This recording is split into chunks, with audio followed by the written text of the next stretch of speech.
Hello everyone, I am Sanjeev Gupta from civil department in Bharati College. तो आज का हमारा जो टॉपिक है वो है कंसिस्टेंसी डिफॉर्मेशन मेथड में पॉइंट लोड का डेरिवेशन। ठीक, कल हम लोगों ने पॉइंट लोड वाला एक न्यूमेरिकल सॉल्व किया था। आज हम लोग इसका डेरिवेशन देखेंगे। तो स्ट्रक्चर एनालिसिस 2 सब्जेक्ट में ये जो टॉपिक है कंसिस्टेंसी डिफॉर्मेशन मेथड, जिसके थ्रू हम लोग क्या करते हैं, bending moment and shear force diagram draw करते हैं। ठीक, तो यूडीएल का हम लोगों ने डेरिवेशन देख लिया था। अभी हम लोग देखेंगे पॉइंट लोड का डेरिवेशन। तो हमारा जो क्वेश्चन है वो है, draw the bending moment and shear force diagram of a propped cantilever of length L with a point load at the mid span. The propped is provided at the free and.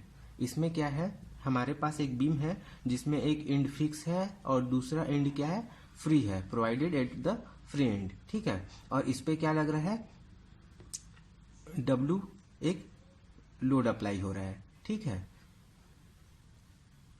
जिसका length कितना है, L है। ठीक, अ point load at the mid span. Point load at the mid span it means कि हमारा हमारे beam के बीच में, ठीक है, बीम का जो लेंथ है उसके बीच में एक W लोड अप्लाई हो रहा है। ठीक, जिसका लेंथ क्या है, L है। मतलब मिड स्पान है, मतलब इसके इस साइड का पार्ट, इसके इस साइड का पार्ट L/2 होगा और इसके इस साइड का पार्ट L/2 होगा। ठीक, तो कंसिस्टेंसी डिफॉर्मेशन का हम लोग को पता है मेथड। इसमें क्या होता है, टोटल 5 स्टेप्स होते हैं। तो सबसे पहले हम लोग फर्स्ट स्टेप सॉल्व करेंगे।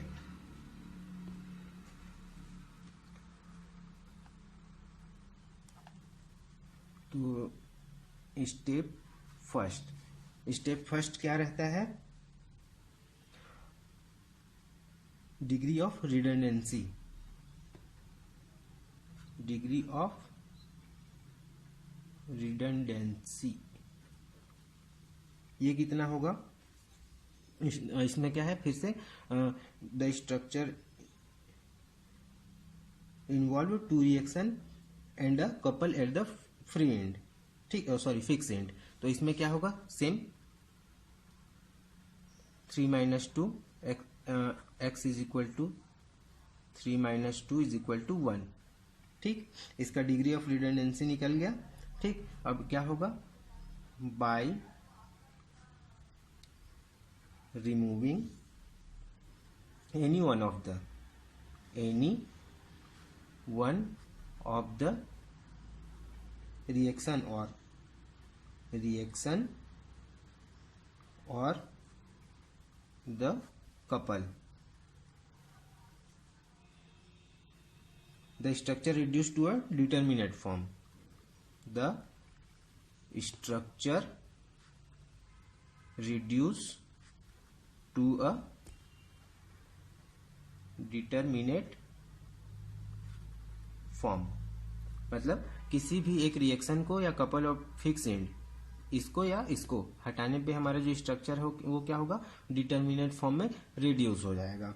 ठीक, अब इसके आगे नेक्स्ट स्टेप 2, वो क्या होता है, removing the prop. Removing the prop, इसमें क्या करते हैं हम लोग, जो रिएक्शन एट पॉइंट बी है इसको क्या करते हैं, रिमूव कर देते हैं। ठीक है, तो इस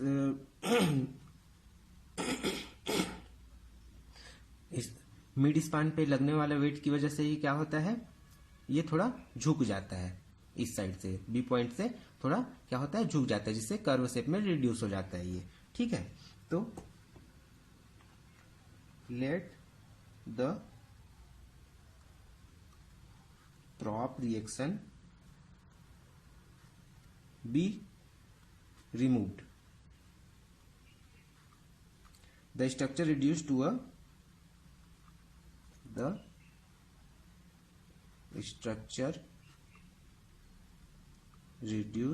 to a simple cantilever.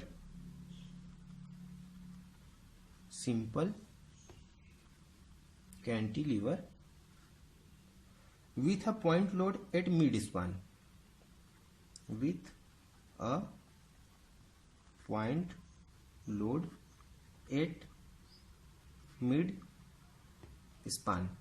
ठीक, इसमें क्या हो रहा है कि let the prop reaction be removed, prop के रिएक्शन को हम लोगों ने क्या किया, रिमूव कर दिया, जिसकी वजह से ये सिंपल कैंटिलीवर स्ट्रक्चर में रिड्यूस हो रहा है विथ किसके साथ, मिड स्पान वाले लोड के साथ। ठीक है, तो इसका जो डायग्राम है वो कुछ इस प्रकार से बनेगा। ये पॉइंट ए, ये पॉइंट बी, यहाँ पास से हम लोगों ने यहाँ का रिएक्शन रिमूव कर दिया है, लेकिन W वेट उस पर अप्लाई हो रहा है। ठीक, जिसकी वजह से क्या होगा, ये एक सिंपल कैंटिलीवर बीम के रूप में रिड्यूस हो जाएगा। ठीक है, तो अब यहां पास क्या करेंगे, the deflection at the free end, इसका deflection at the free end. अब मैंने आप लोगों को बताया था कि यूडियल लोड और पॉइंट लोड दोनों के लिए जो फॉर्मूला होते हैं डिफ्लेक्शन का, वो क्या होता है, चेंजेस होता है। तो इसमें क्या आएगा, 5WL³ अपॉन 48 EI। ठीक, क्यों, क्योंकि ये पॉइंट लोड है। अब इसके आगे क्या आएगा, स्टेप 3। स्टेप 3 क्या होगा, assuming a reaction at free and, assuming a reaction at free and. वहां पास हम लोगों ने क्या किया था, रिएक्शन पॉइंट बी का हम लोगों ने हटा दिया था। ठीक है, लेकिन लोड अप्लाई हो रहा था। अब यहाँ पास क्या होगा, हम लोग क्या करेंगे, लोड को हटा देंगे और जो पॉइंट बी पे जो रिएक्शन लग रहा है वो एज इट इज रहेगा। तो इसका डायग्राम कुछ इस प्रकार से बनेगा। ये पॉइंट ए, ये पॉइंट बी, यहाँ पास रिएक्शन अप्लाई हो रहा है, पर यहां से हम लोगों ने लोड को हटा दिया है, जिसकी वजह से क्या होगा,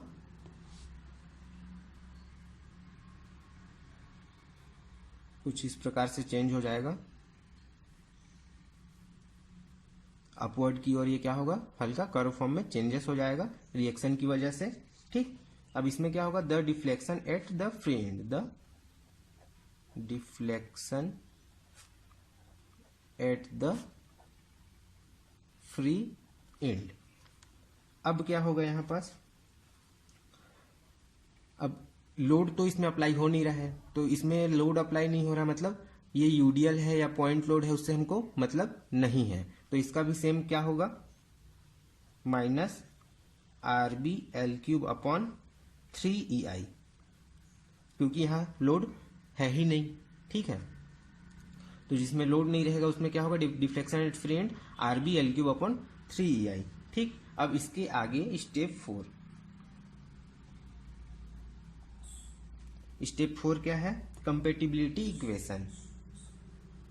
कंपेटिबिलिटी इक्वेशन। ठीक है, applying the compatibility equation, applying the compatibility equation if RB, जो रिएक्शन एट पॉइंट बी है, if RB is the reaction at the prop, reaction at the prop। ठीक, कंपेटिबिलिटी इक्वेशन जब अप्लाई करेंगे तो क्या होगा, RB क्या होगा, रिएक्शन एट द प्रॉप होगा, जो B है क्या है होगा RB हो जाएगा। ठीक है, देन तो उसके बाद क्या होगा, जो डिफ्लेक्शन है फ्री एंड का वो क्या होगा, 0 हो जाएगा। क्यों, क्योंकि यहां पास रिएक्शन तो अप्लाई हो रहा है।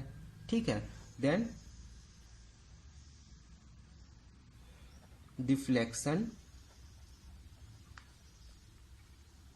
Eight the free end is to be 0। ठीक, अब क्या हो रहा है, इसमें रिएक्शन भी लगेगा, लोड भी अप्लाई होगा। उसके बाद हमारा जो बीम है किस प्रकार से डिफॉर्म होगा, ए बी, यहाँ पास रिएक्शन है आर बी, यहाँ पास मिड स्पान पे क्या लग रहा है आपका वेट लग रहा है, और जो डिफ्लेक्शन होगा वो कुछ इस प्रकार से होगा। ठीक, तो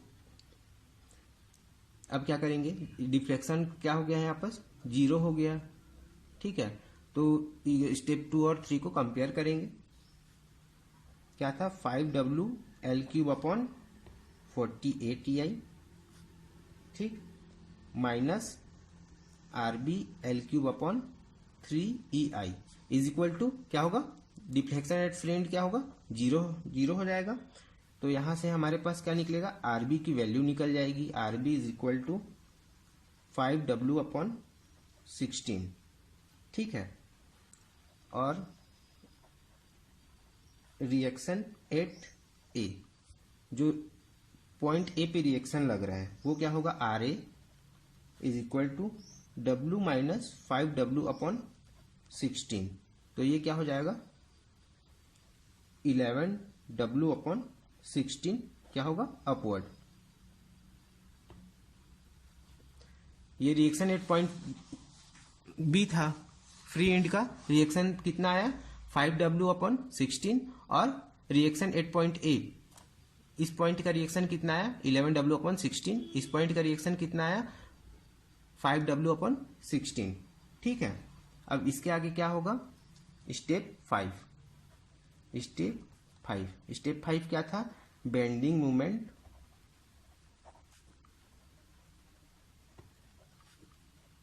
एंड शियर फोर्स डायग्राम।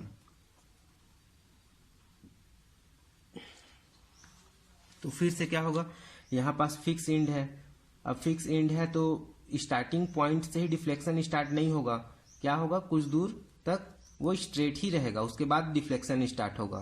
तो ये जो डिस्टेंस है ये इस पॉइंट से हम लोग मान लेते हैं कि x है। ठीक, ये जो डिस्टेंस है मान के चलिए ये वाला जो डिस्टेंस है जहां से डिफ्लेक्शन स्टार्ट हो रहा है, यहां से यहां तक का लेंथ हम लोग मान लेते हैं x है। तो क्या होगा, बेंडिंग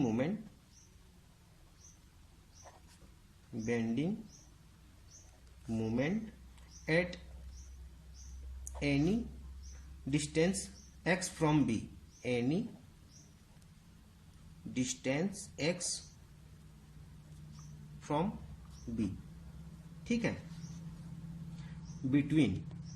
बिटवीन किसके किसके बीच में, B एंड C के बीच में। तो मूवमेंट अबाउट x एक्सिस क्या होगा, mx is equal to RBX, और RB की वैल्यू क्या है 5W / 16, x का तो x ही रह जाएगा। ठीक है,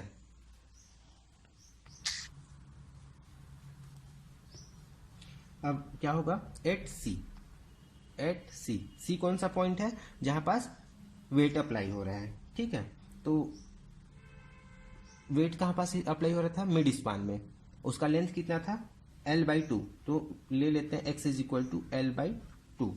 ठीक है, तो मूवमेंट अबाउट C क्या होगा, MC is equal to 5W / 16 into L/2। L/2 क्या है, उसका लेंथ है। ठीक, तो ये क्या हो जाएगा 5WL / 32। ठीक, अब क्या होगा,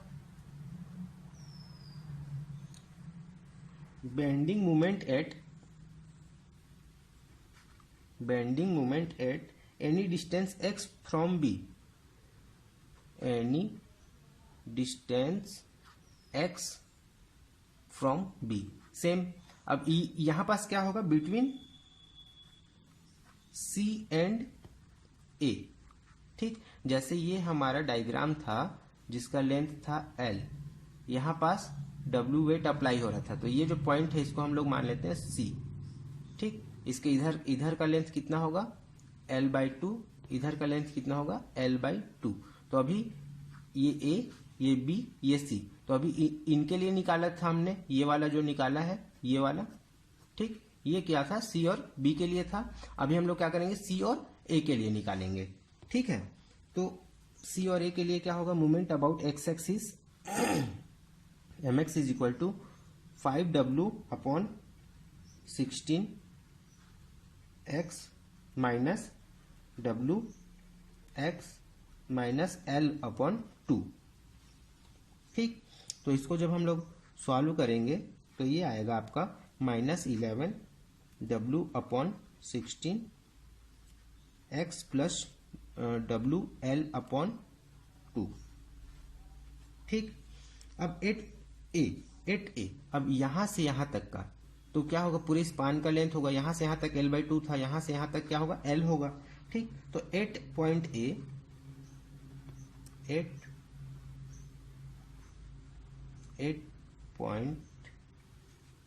ए x इज इक्वल टू हम लोग l लेंगे। ठीक, वहां पास क्या लिया था, l/2 लिया था, तो ये क्या हो जाएगा, moment about a minus 3w upon 16। ठीक, अब क्या निकालेंगे, यहाँ पास हम लोगों ने मोमेंट अबाउट ए निकाल लिया, मोमेंट अबाउट सी निकाल लिया। अब क्या होगा, point of inflection, point of inflection. ठीक, ये क्या होगा, -11w upon 16x plus WL upon 2 is equal to 0। ये क्या था, ये वाला वैल्यू।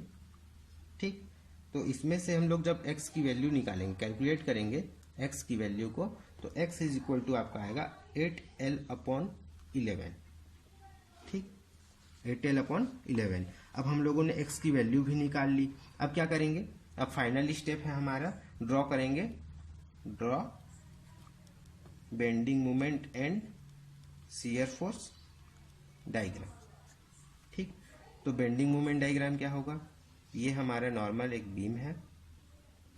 ठीक, अब यहां पास कितना मोमेंट मिल रहा है हमको इस पॉइंट पे, -3WL अपॉन 16, माइनस में था तो नीचे आ गया।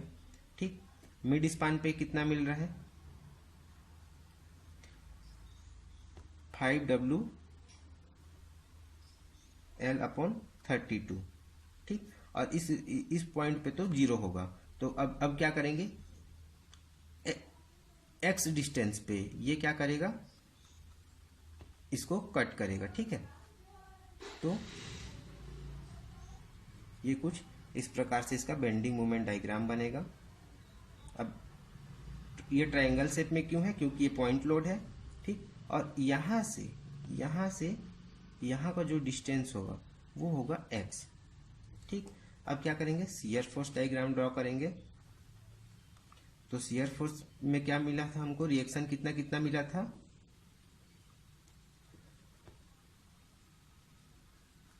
यहां पास मिला था 11w अपॉन 16, यहां पास मिला था -5w अपॉन 16। यहाँ माइनस नहीं, यहाँ पास माइनस शो नहीं करते क्योंकि यहाँ पास क्या कर रहे हैं, हमारे बीम के नीचे में इसको हम लोग ड्रॉ कर रहे हैं, तो ये ऑटोमेटिक समझ में आ जाएगा कि ये माइनस में था। ठीक, अब क्या करेंगे, इसको हम लोग मिला देंगे। ठीक, तो कुछ इस प्रकार से शियर फोर्स डायग्राम बन जाएगा हमारा, और बेंडिंग मोमेंट डायग्राम भी। ठीक, थैंक यू।